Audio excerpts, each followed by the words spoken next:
Ursus arctos horribilis, the grizzly bear. Even their name sounds intimidating. They are a type of brown bear, and scientists notoriously argue about their genetic classification. I learned a lot while researching for this video, especially since grizzly bears are not a population I have worked with. We are going to learn more about the grizzly bear, compare them to the black bear, which we talked about in an earlier video, and explore why they are such a valuable species versus a horrendous monster. It's amazing that when these bears are born, they weigh less than 2 pounds. Adult males average 700 pounds, or 315 kilograms, and females 600 pounds. However, they can range from 200 to 1,000 pounds depending on their sex and location. The farther north you go, the bigger the bears get. Grizzlies in northern Alaska need 6 months worth of fat to allow them to hibernate through the long winter. Same for polar bears. They can reach 9 feet tall when standing. One way to tell a grizzly from a black bear is the massive hump over the shoulder blades. The hump is made of muscle, not fat, and is attached to the backbone. One reason why they are such fabulous diggers and can tear things apart.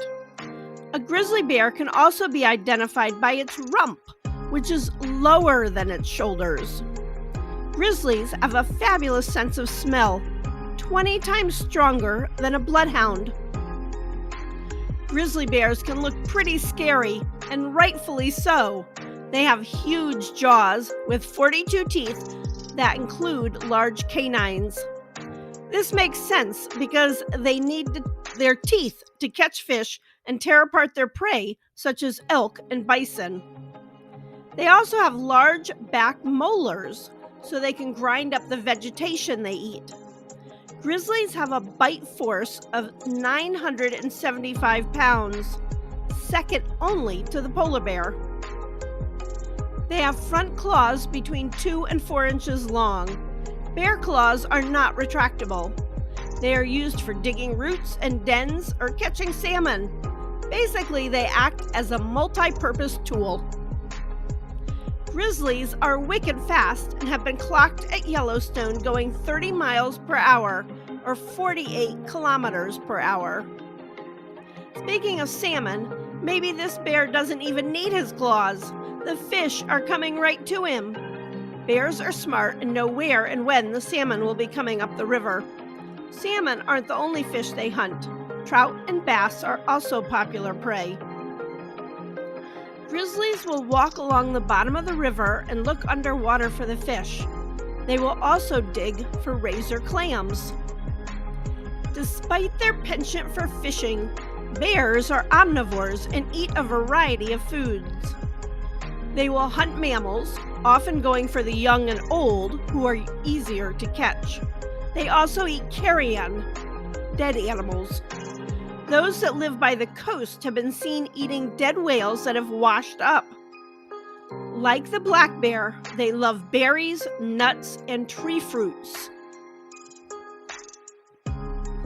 Grizzly bears can be found in a wide variety of ecosystems, including alpine meadows and prairies.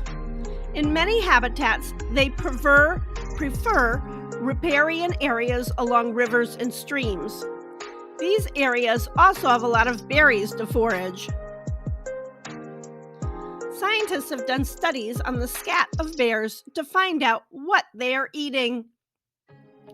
I was surprised to learn that grizzly bears will graze. In some locations, 70% of the diet is made up of plants. Digging of plant materials helps the soil exchange nitrogen and nutrients. Grizzlies also carry prey around with them. Between decaying prey and their feces, they add nutrients to alpine meadows. Female grizzlies are called sows and typically have twins, but anywhere from 1 to 4 is common. Cubs are born during hibernation, weighing less than 2 pounds, and they will stay with mom about 2.5 years. Grizzlies are wonderful and protective mothers, and rare attacks on humans have often arisen because of the mother's perceived danger to the cubs. Grizzlies have a low reproduction rate, one of the reasons their population declines quickly when faced with habitat loss and human predation. In addition, females don't reach sexual maturity till age 5. Brown bear's lifespan is about 25 years in the wild. Contrary to popular belief, grizzlies can climb trees, even adults, and the young often use this tactic to escape aggressive older male bears. Cougars and wolf packs may also try to snatch a young cub. The gestation period for grizzly bears is approximately 180 to 250 days. It varies widely due to environmental factors. The embryo typically doesn't implant till the mom reaches a healthy weight and is hibernating. The cubs stay with mom until they are 2.5 years old, when they typically separate from their mother. In areas with little food, the cubs may stay with their mother longer. Grizzlies often leave leftovers while they are eating. This provides food for other species. In the case of salmon, birds such as gulls and ravens, in addition to smaller mammals like fox and mink, enjoy the bear's sloppy eating habits. Grizzlies basically live in pretty rural areas. They desire to avoid humans. Most humans who live in the Northwest never see a grizzly in the wild. Typically, people visit a national park to get a glimpse of these big bears. Many people fear grizzlies, and rightly so, but actually attacks average about 12 per year, with 2 of those being fatal. These are usually surprise incidents, with the majority being females with cubs. The National Park Service has information about protecting yourself in bear country. Obviously, you should follow their guidelines and take precautions while in wilderness areas. The fencing here is keeping the bears out. Fencing is used to protect people's homesteads who live in bear country. In addition, some parks have fencing around popular tourist areas.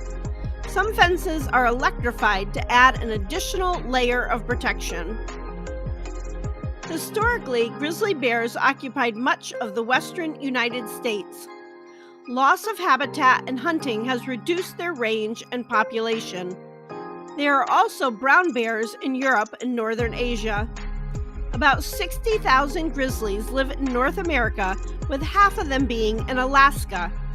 Most of the others live in British Columbia and Alberta, Canada. In the lower 48, grizzly bears are threatened and hunting is not allowed. Alaska allows regulated hunting of grizzly bears each year. A mere 1,000 brown bears live in the lower 48. One problem is the lack of genetic diversity, and we can see that the bears are often cut off from each other. This is one of the reasons they are considered a threatened species in the continental U.S. The northern Cascade Mountains in Washington state have fewer than 25 grizzly bears, and the United States Fish and Wildlife Service has planned a long-term reintroduction program in that area. As we know, introduction creates a lot of angry politics between residents, especially farmers, and environmentalists. The Native American population has also weighed in. In an article in Field and Stream, which I will link below, Scott Schuler of the Upper Skagit tribe was quoted as saying, "Our people and the grizzly bear coexisted for 10,000 years here before the first Europeans came into this area. Fish and Wildlife officials will release 3 to 7 captured grizzlies into the North Cascade per year, with the goal of establishing an initial population of 25 bears." The biggest predator of any bear species will always be humans. Roads pose an imminent threat to the grizzly habitat today and increase the fracturing of the population. Protecting the grizzly bear protects other species as well. Grizzly bears add value to their environment, whether it's increasing fertility of the soil or controlling prey populations or leaving nutrients behind for other animals. They play an important part in the food web. Scientists refer to brown bears as an umbrella species. This is because they benefit other plant and animal species. Bears need room to roam, so many conservation groups purchase land to leave undeveloped. This will hopefully reduce habitat fragmentation and give bears space to lead natural lives. Thanks so much for listening. Please like and subscribe so other people interested in educational wildlife content will find my channel. Have a wonderful, fabulous day.